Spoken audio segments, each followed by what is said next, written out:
काल धुरंधर चित्रपट पाहिला। आदित्य धार याचे खरंच आभार। त्याच्यामुळे देशाला माहिती मिळाली की आधीच्या सरकारांनी रॉची निर्मिती केली आणि आत्ताच्या सरकारांनी पॉपॉची। आधीच्या सरकारांनी रॉसारख्या देशभक्त संस्थेच्या माध्यमातून देशभक्तांची अख्खी फळी निर्माण केली। त्या संस्थेला सांभाळलं, त्यात काम करणाऱ्या देशभक्तांना सांभाळलं, त्यांच्या परिवाराला सांभाळलं आणि आत्ताच्या सरकारांनी त्या देशभक्तांच्या कार्याचं श्रेय लाटण्यासाठी त्या देशभक्तांच्या कार्यावरती चित्रपटाची निर्मिती केली। ठीक आहे, त्या चित्रपटाची निर्मिती करताना त्या चित्रपटाला नाव हे धुरंधर देऊ शकले।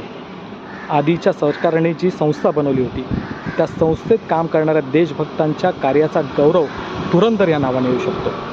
आणि आत्ताच्या सरकारांनी जे काही काम केलेलं आहे ना, त्यावरती जर कोणता चित्रपट बनायचा झाला तर आपल्याला पण माहिती आहे की त्याचं नाव हे सरेंडर याच्याशिवाय दुसरं कोणतं असू शकत नाही। त्यामुळे जनता सुज्ञ आहे, त्यांना धुरंधर आणि सरेंडर यातलं अंतर नक्कीच समजतं।